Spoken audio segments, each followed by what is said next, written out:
And as if everyone knew that we were going to be talking about Deion Sanders on the show, our Matt Fortuna at The Athletic reports that Kent State head coach Sean Lewis is headed to Boulder to be Deion's offensive coordinator, which means they are going to run the old Baylor offense. They're going to spread you out real wide, and they're going to veer and shoot. So if you're a good back, you might want to go there because the backs tend to gain a lot of yards in that offense, and the receivers tend to run a lot of go routes. It's like God came down and said, I'm going to create the perfect viewing experience for everybody. And it's not just the perfect viewing experience for 60 minutes of football once a week on a Saturday. You get to see everything. Yes. Yes, because they are doing so much stuff online and in social media, and they've got like Well Off Media is Deion Sanders Jr.'s YouTube channel. Everything so far has been in there. Like their entire meeting with the players is in there. And I grabbed a little chunk of that. Deion answering the players' questions. And man, he did not hold back. This is going to be a very interesting experience. I want you guys to hear this, and I want to get your takes on it because there were a lot of pearl clutching when this came out from people who clearly have never been in a football locker room in their lives. Yes, sir. What's our offseason going to look like? It's going to be a lot of work. Our summer, we have a couple breaks in the summer. The off season, how should I say this? We're going to try to make it quick. Those of you that we don't run on, we're going to try to make it quick. That's what all season's going to look like. I want the ones that don't want to quit. They want to be here. They want to work. They want to win. They want to be appreciative of every darn thing they're getting here. That's what it's going to look like. Heck of a lot of work. I got to get you to the breaking point so I know what I got. I don't want to get in the game and then find out I got Jane when all offseason I had Tarzan. I got to figure that one out. And I'm going to get you there. Great question. Yes, sir? What's your plans for like the injured guys? Get treatment. If you're salvageable. If you're on the list that they told me you weren't, darn, it's a wrap. We're going to hug and kiss and say goodbye. Anything else? Yes, sir. Are we keeping the same strength staff? Or? Probably not. Haven't made that distinctive decision yet, totally. There's probably a couple of decisions I hadn't made as of yet. We just got finished kicking butt last night. I got to have a day. Great question, though. You know what that was, Andy? What was that? That was the first half of Full Metal Jacket. It was. It was. It was like God has a hard on for Marines. I think that he was just asking. He left it open for questions, and then whenever anybody asked him anything, he just like, "What is the scariest thing I could possibly answer? Are you going to keep the same strength? No, probably not, because they're trying to figure out whether or not they'll be familiar with the people who are going to try to make them. That quit. was actually the second question he got in that meeting about who he's going to keep, and he's like, "I'm probably not keeping anybody." Like he's brutally honest. Now, what I think a lot of the people who are wigging out over that video don't understand is he's trying to create a self-selecting sample there. And this is what he did there is not unusual. That happens a lot with new coaches.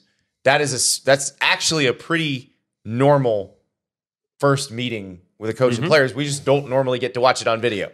A lot of coaches are like, hey, like if they talk to us about these things, right? And they say, well, don't quote me on that. Deion's like, quote me on all of it. Please put this out there. Quote me on all of this.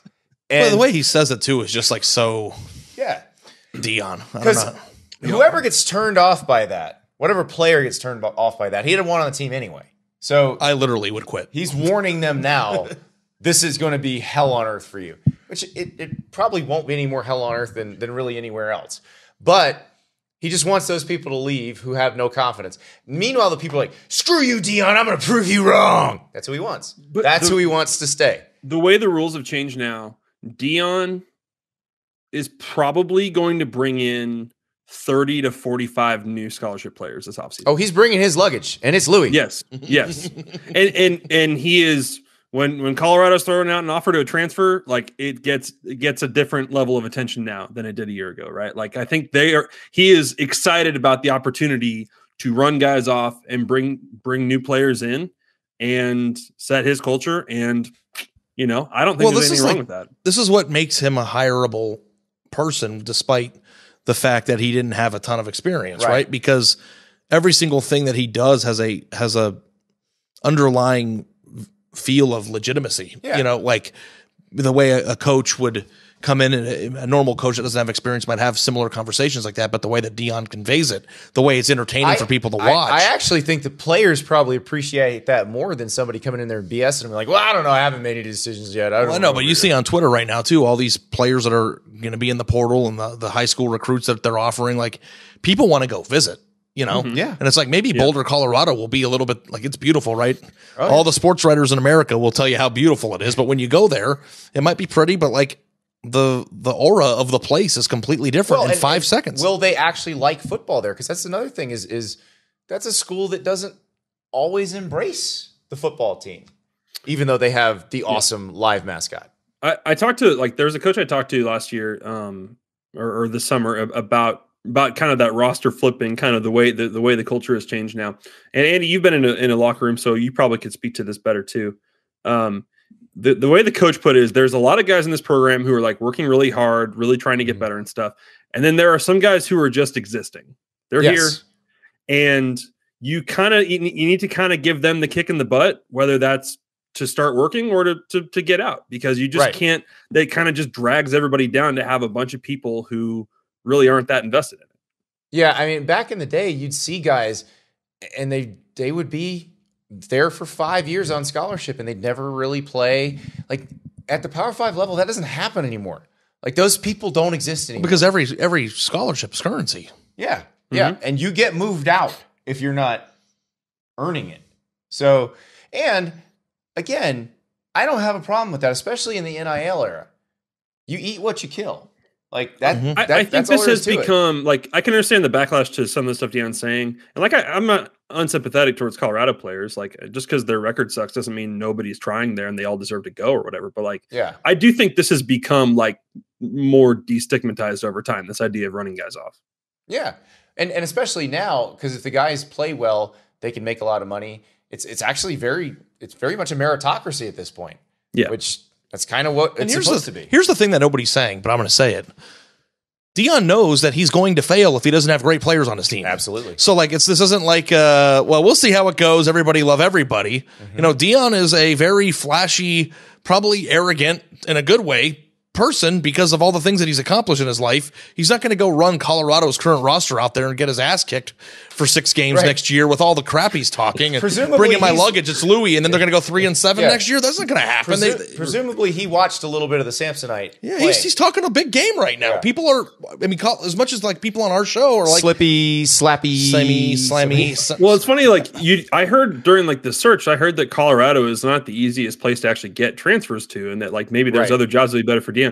It had to bother the previous staff when the chancellor's out here at the press conference being like, "We're going to change all the rules for that. We're going to be fine." Like, yeah. Well, and all the previous coaches that probably didn't do, but Well, the previous coaches could have demanded it, and maybe they wouldn't have got it. But maybe the previous coaches should. You get the maybe they should have been the greatest cornerback of all time first. Well, yeah, if you go make make it a football factory and it becomes one, that's how you do it. I mean, that's the way it works. So the thing that I thought was most interesting was the thing that we were talking about in the cab on the way back from Mandalay Bay the other night, and he said, my role here isn't about the location. It's about the destination. Mm-hmm. And it's true. He could do this anywhere. Like, I don't know, maybe Georgia Tech wasn't an option for him, or maybe it wouldn't have been possible because of the academic standards at that place.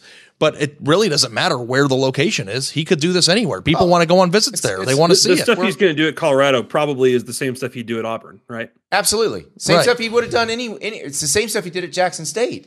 It's just on a grander scale now. Is it out of the realm of possibility that Deion will have a roster in 2 years that has 25 to 30 top 100 players on it?